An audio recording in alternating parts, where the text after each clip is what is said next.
Can I start? Okay. Yes, Maharaj. Om Vasudeva Sutam Devam Kamsa Chanuramardanam Devaki Paramanandam Krishnam Vande Jagat Gurum. So, we were discussing the 18th verse of the 10th chapter, which is also known as Vibhuti Yoga. The 18th verse was over.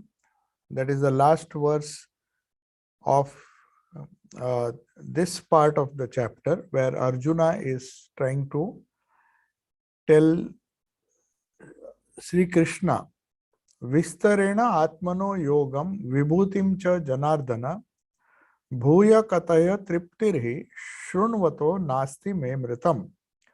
Vistarena means in great detail, by the power of your yoga. Yoga here means the great mystic power which you possess. With the help of that, you show me your glory. Vibhutim cha. You show both the powers of your yoga and also the glory. Janardana is the name of Sri Krishna. Bhuya, again tell me for my contentment. Triptihi, Shrunvataha, because I am not tired of hearing what the glories of the Lord are. Your life infusing words, that is the idea. Amrutam, the life infusing words which you are uttering, they are wonderful, and I wish to hear it again and again. Even if I know them, I wish to hear it from your mouth. So that is what we discussed last time. So that verse is over. So Janardana means one who is adored by people, both for earthly enjoyments as well as for emancipation, for mukti. Because the very purpose of the Lord showing his powers is that he works at various levels. Not that everybody aspires to have mukti as or emancipation as the highest goal. Many people live for lesser ideals also. So he fulfills their respective needs. As people approach him with different needs, he fulfills those needs, which includes earthly enjoyments.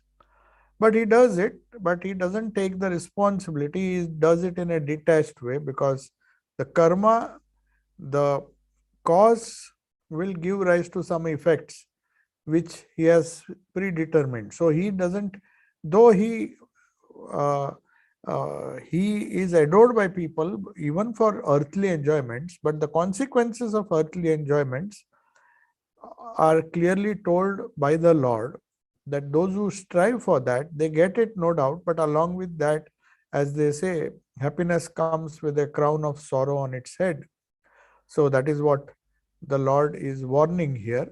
But at the same time, Arjuna wants to know both, because he is not done with earthly enjoyments. Otherwise, why would he fight the war? And Sri Krishna knows that he has come to a stage of life where he needs to develop that kind of vairagya, that kind of desire for emancipation. Now, that desire for emancipation is not something which comes, it comes at the right time, when one is done away with the not only the gross but even the subtle enjoyments, earthly or even heavenly enjoyments. When one is done with that, when one is satiated with that, then only a person, a sadhaka or an aspirant, will try for emancipation. So yoga here, when you says when Arjuna is asking Sri Krishna, tell me in great detail of your yoga powers and also the attributes. What he means by vibhuti means attributes, the wonderful attributes that the Lord possesses. So here yoga means, doesn't mean the highest yoga, but it indicates the power to know and handle things properly. So yoga karmasu kaushalam, that is one definition of yoga in a gross way. It is how you handle different things properly. Yoga maya. It is also used in the sense of maya. So here it has been used not as the highest yoga, Patanjali's yoga, but that power to know things in depth and also handle this wonderful creation of yours. So that is what he means. I want to know your yoga, the powers of your yoga, and also the powers and also the attributes, the vibhuti. This chapter has been named as Vibhuti Yoga. So, one of the reasons why Arjuna is asking, when being a person who is not yet done with earthly enjoyments and who still is aspiring for some kind of powers to enable him to win the battle. But these vibhutis, if they remind Arjuna of the Lord, as Sri Krishna has mentioned in the previous verse, I am just giving you a glimpse of my glory, a small fraction of my real glory, which is very difficult to understand. But I still will give you a kind of sample of the real glory that I possess. And even that, Arjuna says, these attributes will remind every human being of him. When he sees there are certain things which the Lord can do through his miraculous powers, he uh, looks up to the Lord for higher and higher things and progressively goes towards emancipation. But as Sri Ramakrishna said, that the path, everybody doesn't seek the highest. It's not possible that everybody will seek emancipation or moksha. So even absorption in the attributes of vibhutis of God is as good as absorption in him, because these vibhutis belong to him. So when with that attitude, if you meditate on the different attributes of the Lord, that is what we are supposed to do when we take up some the form of the reality which we call Satchidananda, who has taken a particular form. Now that form will have some attributes, and those attributes are to be meditated upon. That is what Srimad Bhagavata and all the other devotional scriptures tell you. There are many ways of approaching the highest truth. The highest emancipation will come through different paths for different people. And one of the paths is to meditate on the glories, which of course every human being knows. Ishvara is, or Bhagavan, the word Bhagavan itself has come from the six great powers which he possesses, which are not possible or which a ordinary jiva or human being does not possess. So even thinking of those powers gradually, a person who is addicted to some kind of powers or all the glory of the Lord, the external glory of the Lord, if he really meditates on him and thinks that these powers belong to Ishvara by virtue of his being an avatara, then it leads to the same emancipation, though it may take time. So one need not always meditate, or one cannot always meditate on the formless aspect. We begin with form, and when we get absorbed in whatever form we think he possesses, and also meditate on the vibhutis, these meditations lead us to absorption in his real nature. Then the real nature of the Lord through his grace is revealed to us. So the avatara is like a doorway. You know that this is the doorway to the formless aspect of Brahman. But since we cannot conceive through our limited minds, through our limited capacity, we can only think of forms. So we can think of the door. We do not know what is beyond that door. But that doorway to the Brahman is what is hinted here. So these vibhutis are just meditations. In the Upanishad also, in all of the Upanishads, you have different types of upasanas which are known as meditations. Upasana has a different connotation in the Upanishads. It means different meditations on the glory of the Lord or Prakriti. So Prakriti demonstrate before us certain mysterious powers, and when you do upasana on that, with the hope of realizing the Brahman, the substratum of all those vibhutis, then you reach Brahman. That is what upasana, saguna upasana means in the Upanishads. So here also Jivatma grows increasingly in divinity as he dwells on these divine attributes of the Paramatma. That is what happens. and slowly, gradually, but surely, as he goes on meditating on the different attributes of the Lord, ultimately he reaches the Lord. The relationship, as we saw, between the Jivatma and the Ishvara is like that between iron filings and the magnet. So, the spontaneously the Ishvara, through his glories, though it's like a magnet, it attracts, the vibhutis attract a person, and when he goes near, he becomes one with that Ishvara, and then he realizes the highest goal of life, and he gets moksha. So, what are those vibhutis? We discussed up to verse number 18. Now, 19 to 40, Sri Krishna now starts explaining. Till now, Arjuna is asking him different questions and are requesting him to show his vibhutis. But now, from 19 to 40, we discussed last time, we will be discussing about the glories of the Lord as declared by the Lord himself. It has come through the mouth of the Lord himself. So, Sri Bhagavanu Vacha, that the next few verses begin with Sri Bhagavanu Vacha, Hanta te kathayishyami divya hi atma vibhutayah pradhanyatah kuru sreshta. Kuru sreshta is Arjuna's. There are so many adjectives used for Arjuna. Kurus means he is the sreshta among the Kurus. So he is defining.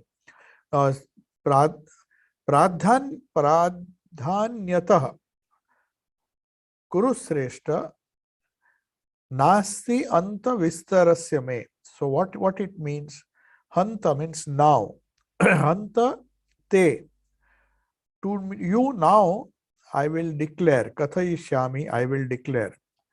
Divya, divine glories. Atma Vibhutaya, my divine glories. Vibhuti is glories. Atma means my Ishvara's divine glories. So in their prominence, not the full glory, but the most prominent among the glories. Because it's not possible to describe each and every glory of the Lord. They are so innumerable. So he's just giving him a few samples. Pradhanyatah, that those which are the main ones, the prominent ones. Kuru Sreshta, best of the Kurus, that is Arjuna's. He is addressing him as the best among the Kurus. So the Kuru clan was made of both Pandavas and Kauravas, and he is the best among them according to Sri Krishna. Na asti means there is no end, there is no na asti antaha vistarasya me. All the details, if I start explaining to you, there is no end to that, but I'll give you a few hints. That's what the blessed Lord said. So he says, very well, now I shall tell you my divine glories according to their prominence. O best of the Kurus, there is no end to the details or the vibhutis which of details of my manifesto. There are so many details, but I'll describe a few. So the splendors that we see in nature, Prakriti, which is the creation of Ishvara, are all verily the different attributes of Ishvara. So it is impossible for Ishvara himself to recount them all. Here you should remember, Sri Ramakrishna also once was describing many visions and experiences that he had. And people were eager, because these things you will not find in the scriptures. Many things in the gospel, you will find Sri Ramakrishna was very restless to explain all the visions he had to the best of his capacity. And he was really keen to explain the wonderful visions he had. And there was no other way other people could know it, because it needs a incarnation to explain his own glories fully, and also based on his experiences. But then he used to say, I don't know why, but whenever I try to explain, I want to tell you everything, but somehow the mother, the divine mother, holds my neck and the voice does not come out. She holds me and does not allow the voice to be heard. That means the splendors which are there are the which we see in nature. All the splendors are all attributes or vibhutis of Ishvara. But it is impossible for Ishvara himself, even if he wishes, to recount them all. A few specimens only can be mentioned. So that is the purpose of this verse. He says, I'm just giving you a sample or a few specimens. So his infinitude can be inferred. So there is a thing in logic which is known as anumana. So when you see the smoke, you make a anumana that there should be fire somewhere. So you don't have to see the fire to see. Once you see the smoke, you know there is some fire which has caused this smoke. So that connection, that inference, through inference you try to know. I will just give you a hint or a few specimens, and you using those specimens as the evidence, you try to infer the truth. And of course the highest experiences have to be realized. They cannot just be understood through inference. That is not a good pramana, though it may be good to begin with. We infer certain things based on the scriptural study that we do, but the actual knowledge, revelation, is far, far superior. The actual experience is something totally different than what we understand or what we infer from our understanding of the scriptures. So to define God, Sri Ramakrishna says in the gospel, to define God from our on the basis of our scriptural knowledge is like defining. Sri Ramakrishna, see, he tells in such a beautiful way that immediately it convinces you and shows the relative importance of just scriptural learning in our path. So he says to define God, or to understand God from scriptural knowledge, is like defining the holy city of Banaras after getting an idea of it from the map. So we have all seen maps. Sri Ramakrishna also, perhaps a map was shown to him, though he did not go to school or university. He had visited the museum. He visited many places, very curious. His though once somebody asked him, you never read books, but how do you quote from these different books? So he laughed and said, who said I can't read, but that doesn't, I do not read. He could read, of course, he could write also, but he said, I don't need to read because so many people come and tell me so many things. So many pandits have come. Well, because when Sri Ramakrishna was doing his sadhana, when none of these direct disciples and the householder disciples had even started coming, this was before 80, except Hriday and Holy Mother and a few people who were in Dakshineshwar, know that how many scholars, Vaishnavacharan, the Gauri Pandit, so many scholars came, there were discussions, and Sri Ramakrishna used to, like a small child, enjoy them when they were discussing from different points of view. Even Bhairavi Brahmani was so adept in many of the scriptures. She used to tell, and he used to ask her, what is, do the Shastras support what I just saw? And she used to tell, no, this is known as this bhava. So he had heard. He says, how much have I heard? So you have to understand that one should not think that he had no access to all these scriptures because he could not read and write. He didn't have the patience to do that. But the gurus came, I mean, the teachers came by themselves. The scriptures came to him. He did not have to run after them. The scriptural explanations, he first experienced them, as Latu Maharaj did. In his vision, he saw what Angushta Matra Purusha. He once said, when Swamiji had made it compulsory for all the monks to attend the classes. Every day there would be some scriptural study. And Latu Maharaj also, though he did not know anything of, even his Bengali was not so good, but he used to sit in a corner and just listen. One day, Swami Shuddhanandji was explaining. Sudhir, his name was Sudhir, later became, he was the general secretary also, but he used to take class. He was a great scholar. And many monks, all those who are present in Belur Math, had to attend. That was Swamiji's rule. So Latu Maharaj was also sitting there.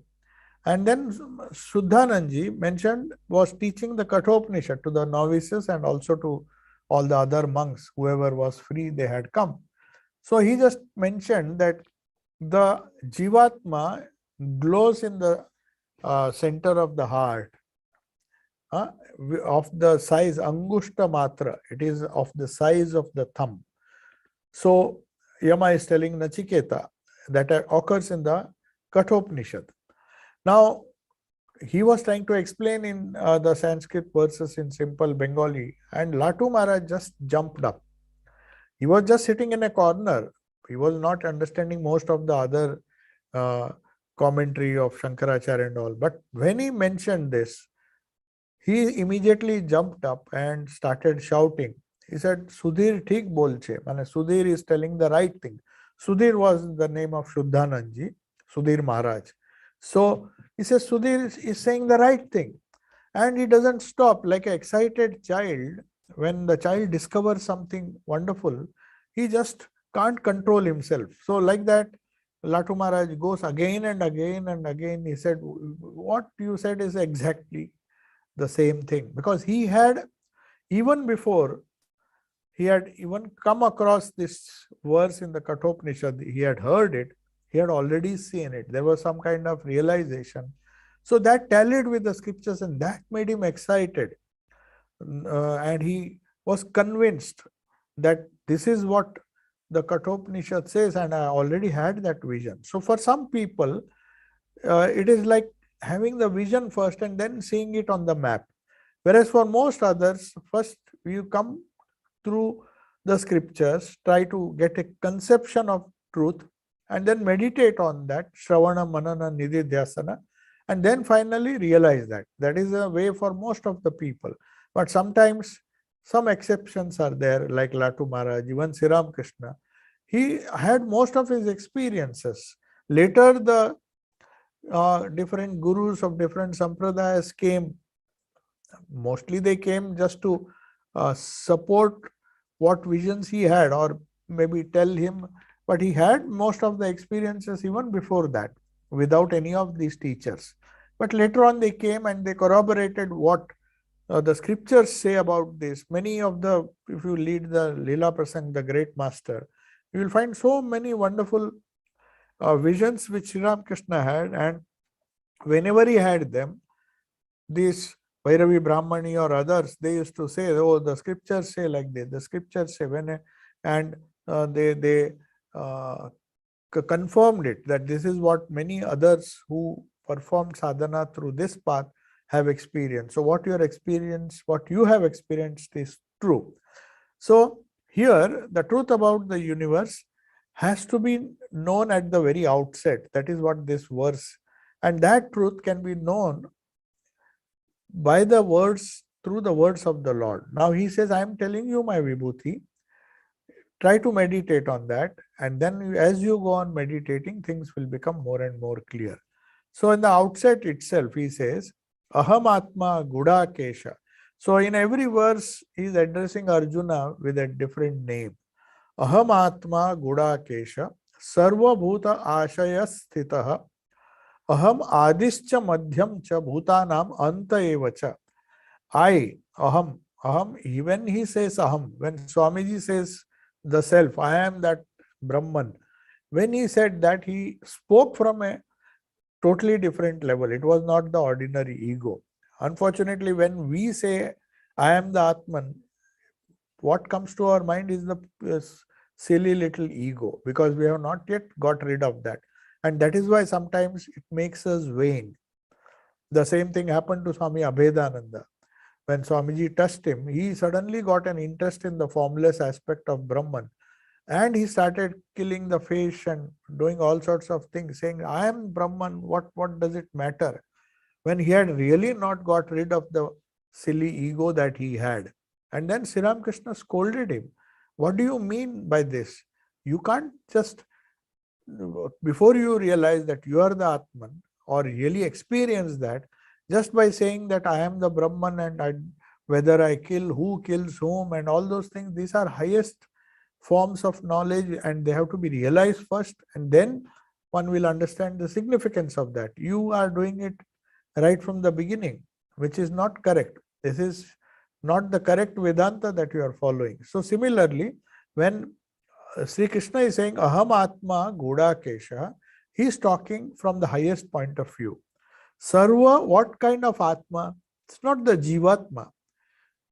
Not like when the Lord says Aham Atma, it is when we say Aham Atma, it means Jivatma, the Antaratma, which we are trying to identify or unite with the Paramatma. But for when the Ishvara himself says Aham Atma Gudakesha, Gudakesha is the name of uh, Arjuna. Gudakesha means one who has conquered sleep. That is, one who has conquered sleep is also known as Gudakesha. So Arjuna was supposed to, he did so much of tapasya that he practically conquered sleep. That is why he has been addressed as Gudakesha. So he says Sarva Bhuta Ashaya Sthita. Sarva Bhuta Ashaya Sthita means seated in the heart of all beings. So that self, that Antaryami, Antaryamin is the word. Antaryami is what Ishvara is. If you consider him to be the immanent reality in the world, as the transcendent reality is Brahman, but as the immanent reality, he is the Antaryami. So that is why he says, Sarva Bhuta Ashaya Sthita, I am seated in the heart. So you have to meditate, you have to try to see him through the heart.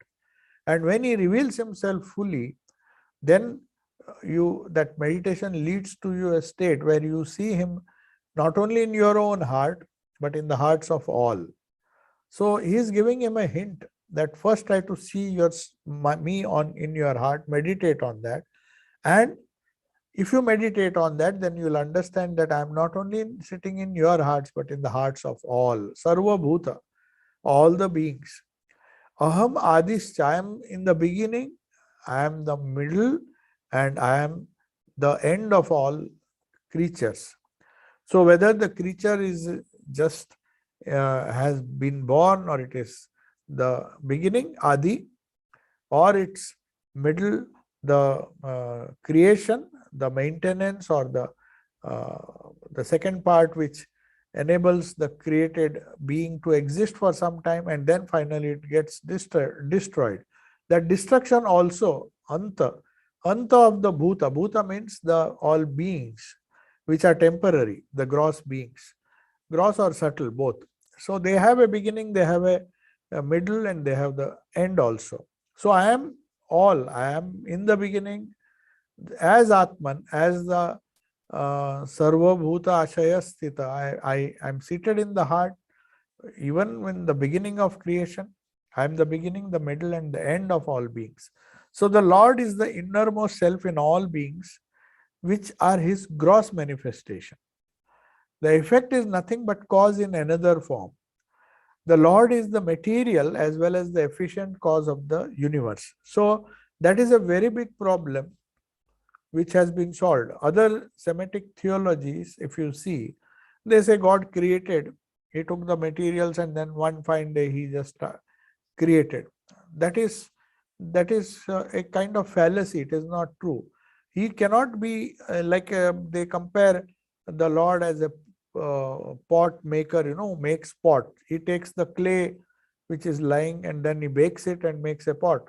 So Vedanta does not believe in that. The Lord here says he is the material as well as he is the material cause also. I am the Lord is the material as well as the efficient.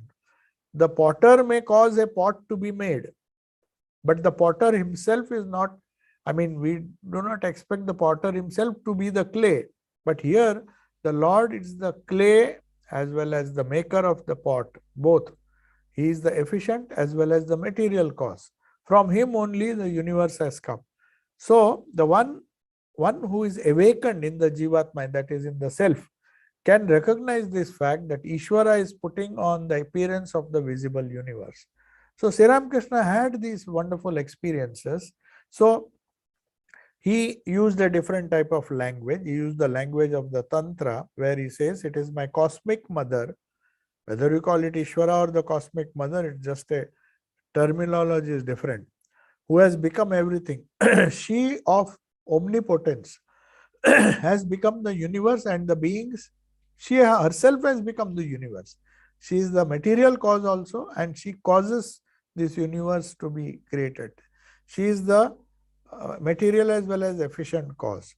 So that is why in Tantras, we have a idea or a small syllable which is known as the bija. So the bija, most of the bijas, whether there are hundreds of bijas representing different deities in different forms, But the essence of that bija is that there is creation, there is sustenance, there is destruction. Destruction of what? Destruction of sorrow. The bija is supposed to destroy the gross to replace it with the spirit. So when we want spiritual, or when we want to touch our spirit or establish our spiritual identity, we have to remove the gross. But our karmas are so vast, our karmashaya is so vast that it it needs some extra energy or extra support to negate it or to nullify its effect. So what you do, you utter the bija, the cosmic mother who is supposed to be condensed into this bija. That is the idea of tantras. So they say that it is the whole universe is condensed. She creates. When the universe is created, the gross forms are manifest, and then we have sorrow. Then we need to remove that sorrow. So with the destruction of ignorance, that sorrow is removed. That is the whole idea of spiritual sadhana. So she reveals herself as the body first, the intellect, the spiritual pursuit, everything. Her avidya maya takes us towards the gross, her vidya maya takes us towards the spirit. So Sri Ramakrishna tries to combine Vedanta and Tantra here, saying Shakti and Brahman are one. So this is a very important statement, that that which we call as Shakti, the manifest universe, is inherent or is potential in Brahman. When that Brahman is inactive or when it is pure consciousness, it is not manifest. It is Brahman, but when it manifests, it becomes Shakti. So Shakti and Brahman are two sides of the same coin. In the manifest state, she is Shakti. In the absolute state, she is Brahman. So this is what Sri Ramakrishna says in Kathamrut. So now we come to the 21st verse where he is giving some specimens now. So I am Adityanam Aham Vishnu. I will try to find out what he means by these different deities. Now he is giving some, as I told you, he has promised Arjuna that he will show that wherever his manifestation is the greatest. That is why Sri Ramakrishna, once somebody asked him, why do you go and visit these prominent people? He says, those who have some greatness, vibhutis, they are because the Lord has given him. So whenever a person is prominent for some reason, for it is the glory of the God that is manifest. He may not know it. Out of egoism, he may think that he is great. But I go to see them because I see the glory of the Lord. So that is the attitude with which these verses have to be studied. Verse number 21. Onwards, we will get a beautiful description of the different aspects of nature, and among them, what is the greatest among those species or those beings. So Aditya is a species. We'll try to find out what it means. First, let us read the verse. Adityanam aham Vishnu Jyotisham Ravi Anshuman. Anshuman, that is the name of Jyotisham in among the Jyotishas. Marichir Marutam Asmi Nakshatranam Aham Shashi. So what it means is, first we'll discuss the meaning of it. Adityanam, among all the Adityas, I am Vishnu. Jyotisham, not Vishnu as in the Vishnu Sahasranama. You have to know that. This is a specific thing known as Vishnu. Now, a specific state of being which is known as Vishnu. Marutanam, among, Ravihi Anshuman. I am the sun. Ravi means sun. I am the sun among all the radiant things, because sun is the most brightest object, at least that which we can perceive. There are stars much more brighter than the sun, but since for our perception, for our meditation, we have to consider the brightest among all the radiant things. Anshuman, that is that which is radiant, is known as Anshuman. So above Ravi, I am Ravi in Anshuman. There are other lights, but Ravi is the brightest. Marichi Marutam. Marichi Marutam Asmi means I am the, Marut means wind. There are different kinds of wind. And each of the type of the wind that blows, each one has a specific name, and that name is associated with a particular deity. That is the beauty of Hinduism, that all powers of nature are deified. We just don't casually term them as storm and cloud, and even the stones, even the different objects that we see around us, they are manifestations of the same Lord. And we try to see the glory of the Lord. Everything should lead us to the Ishvara or the Lord. So that is the idea behind praising all the best among all the species. So among all the winds, I am Marichi. And among all nakshatras, I am the moon. Of course, moon is a planet, but nakshatra means those other than the bright lights, the cool lights that we see at night in the sky. Among them, the stars may be much brighter, or the planets may be much better, but brighter. But the moon is the most prominent, like the sun, which we can see and which sheds a lot of light. Maybe it is a reflected light, but still it is among all the heavenly bodies, I am the moon, or among nakshatra, among all the nakshatras, I am the moon.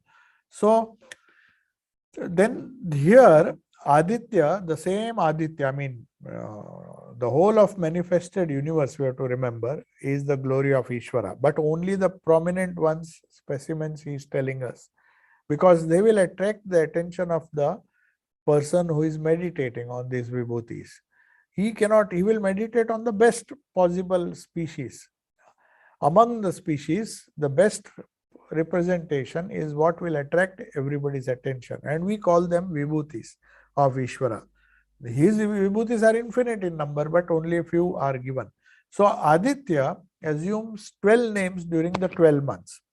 For every month, there is a Aditya. So if it's a technical detail which I'll just mention here, but it's not very important.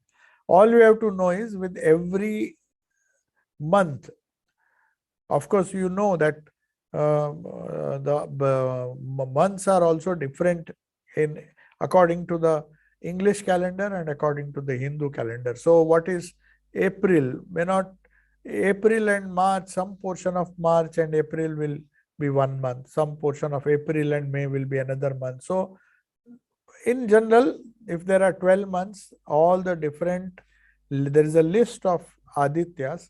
Among them, Vishnu is also one. So Anshu, Dhata, Indra, Aryama, Vivasva, Bhaga, Parjanya, Dvashta, that is the list which is mentioned in the scriptures. Mitra, Vishnu, Varna and Pusha, they are the different Adityas. So they are connected with the different 12 months. So Aditya is somewhat, it is the first month.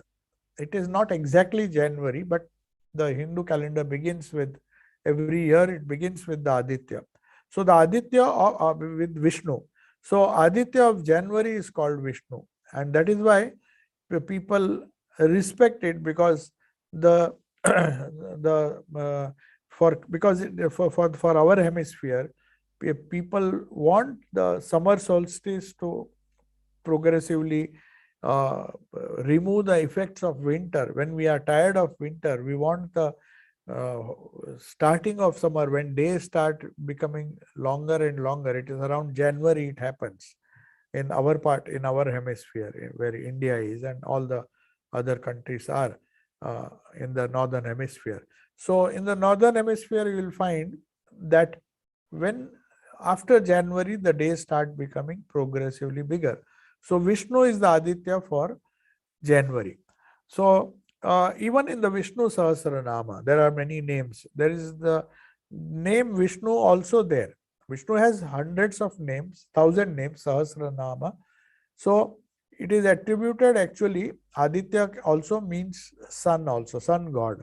So Vishnu becomes Surya Narayana, as it is described, the commentary on Vishnu Sahasranama by Shankaracharya, which is ascribed to Shankaracharya, says that the 258th name in the whole Vishnu Sahasranama is dedicated to Vishnu, who is one of the Aditya, and then that's why people identify that Aditya as Surya Narayana. Himself has become sun because he becomes prominent as the months uh, pass. So then there are, according to the scriptures, the 49 Maruts. These are all not very significant details, but there has been so much of elaborate discussion in our scriptures, in our Puranas especially. Upanishads don't go so deep, but the Puranas and the other ancillary scriptures, every natural phenomena is studied in its gross as well as subtle aspect. So they say there are 49 Marut or wind gods, different types of winds they have classified for, for various reasons it has been done. And Marichi is supposed to be the foremost. That wind is supposed to do, they say the Malaya breeze, Thakur used to say, Malaya breeze, though it is just a myth, but still they believe that if the Malaya breeze blows, the ordinary trees become sandalwood. Of course, it is obviously not true, but that is how the glory of the breeze, the rivers, and we'll find everything glorified. And there are certain things which they have observed to be very prominent among all these natural objects or natural beings that we attribute the glory or vibhuti of the Lord to them. So Marichi is the foremost among the 49 Maruts, and the best of wind gods is therefore identified with Ishvara.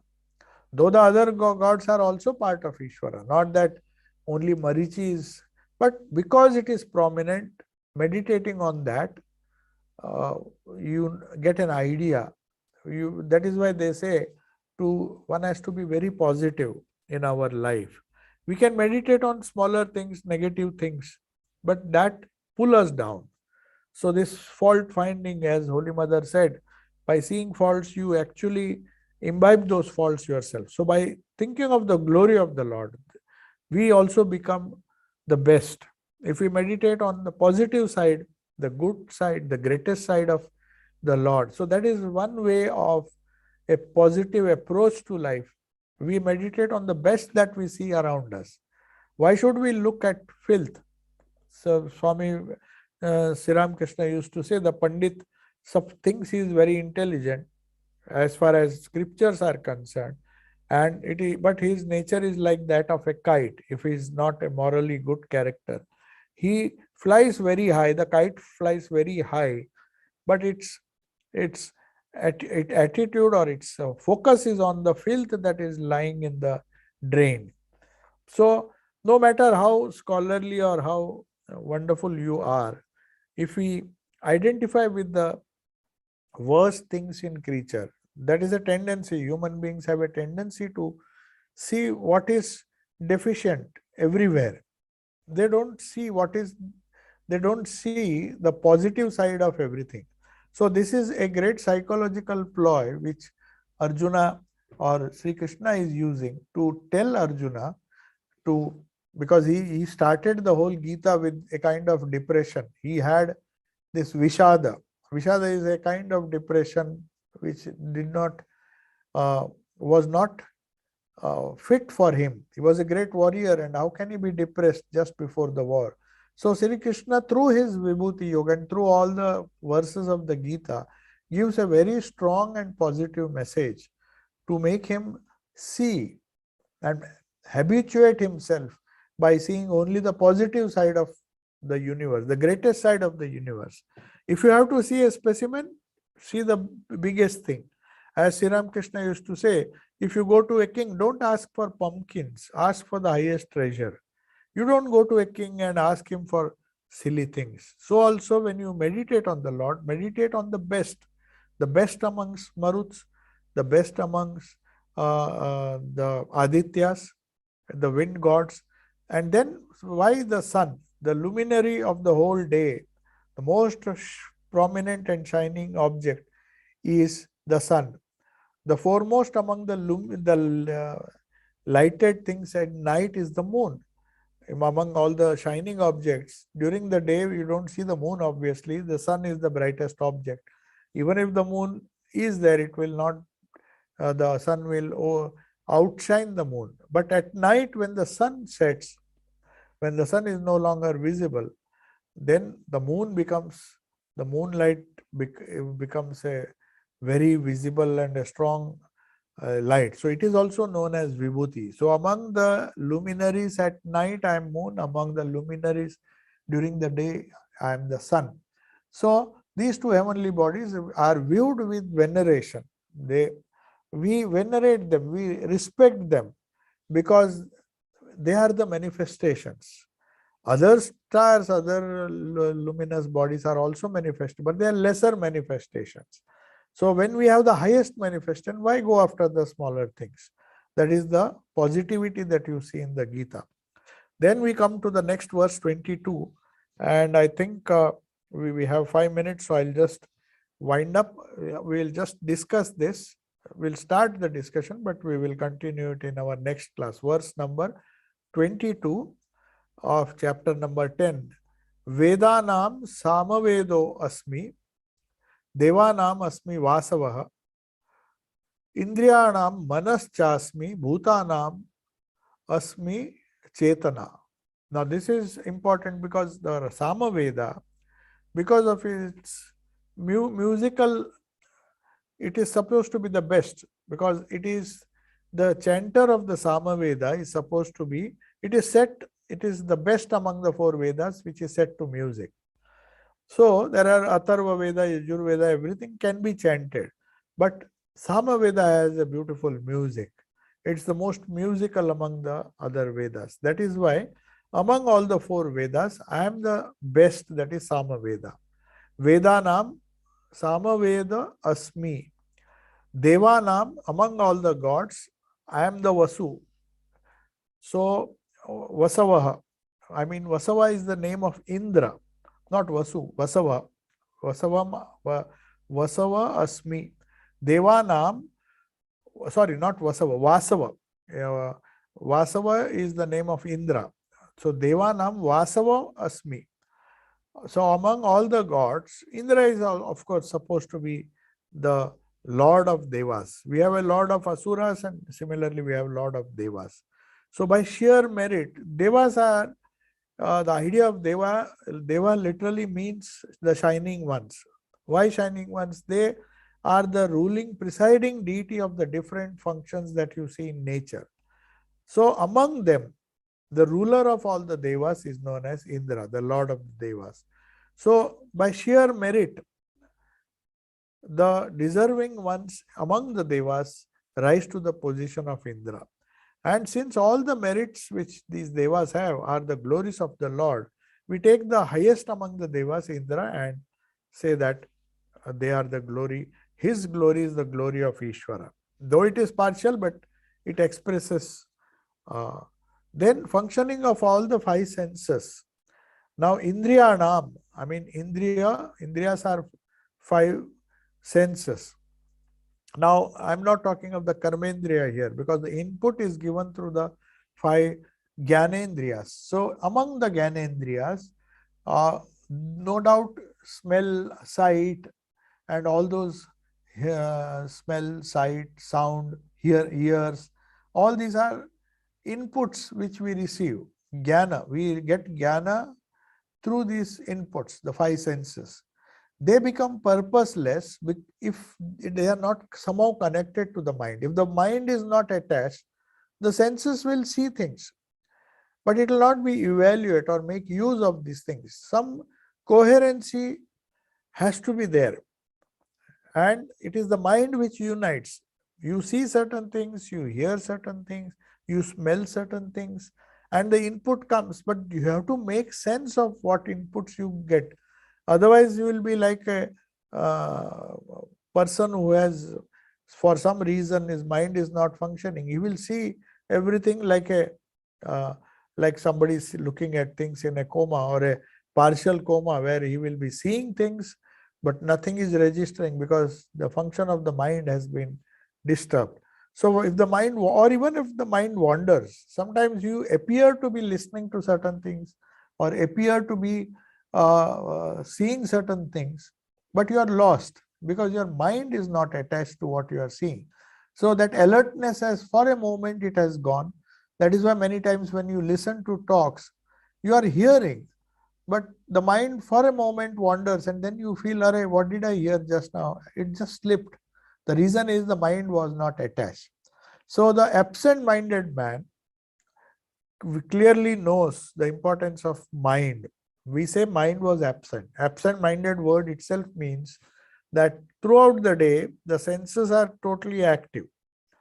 But if the mind is not attached to this indriya, so that is why the Lord says, mind being the recorder, it records all these wonderful sensations. It is the most glorious, it gives the glory to the five senses. By themselves, they are not so important. They are important, no doubt, but the main among them, the main sense. That is why in some Vedantic schools, mind is also taken up as a Gyanendriya, because it is also subtle. Its sense organs have their gross and subtle aspects. So also the mind has the gross mind and the subtle mind, the buddhi and all those things. So anyway, it is considered to be an attribute of the Lord, Ishvara, because mind is far superior than all the five sense organs. Now, difference between living and dead is, if a dead person is there, is this presence of consciousness. The more evolved the being, the clearer is the consciousness in him. If the consciousness is more manifest, for example, in the reactive mind or manas, the light of the consciousness is less reflected. That is why we call it is a tamasic mind, a jada mind. It doesn't respond. Whereas the buddhi, when it gets sharpened, when more and more of consciousness is reflected in the mind, it assumes a sattvic state. So, but ultimately it is a pure consciousness which is equated to God. But when we say, when we see that among all the beings, I am the conscious being, that is what he is saying. I am the, among all the senses, I am the mind, and among the living beings, I am the consciousness which is behind them. Because it is the degree of consciousness in different beings that makes it more and more nearer to the glory of the Lord. The more conscious a person is, the less conscious he is, the more gross he becomes. And the more conscious he becomes, the more subtle, and he goes on evolving. That person becomes spiritually more and more evolved. And the highest spiritual evolution is to the evolved man who is full of prajna or the consciousness. They, in him the Lord is revealed more. So when you say who is more spiritual, that is why Sri Ram Krishna, and I will close with this. We are almost coming to the end of our time. So Sri Ram Krishna says, what more can I bless you with? I don't know what higher blessing can there be, except for saying that may your consciousness be awakened. Tomader Chaitanya Hok.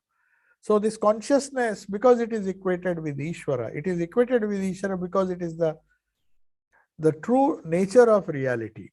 The more, the less conscious, the less the consciousness is reflected. For example, in the gross body, the consciousness is less. In the prana, it is slightly more. In the body, in the mind, it is slightly more. In the buddhi, it is still more, being nearest to the Atman. The buddhi is supposed to be fully sattvic, but still, pure consciousness is a step higher. So that is why it is known as a vibhuti, one of the vibhutis. So next we will come with other vibhutis, 23rd verse, Rudranam, Shankarashchasmi and all those things we will discuss in the next class. So if there are some questions you can ask, otherwise we will close for today.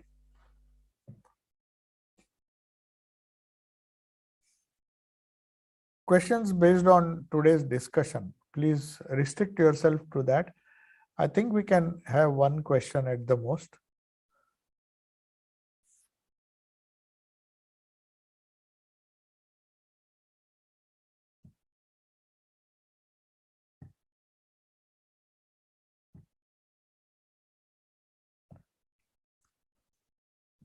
So Maharaj, I think there's no question, at least in the chat.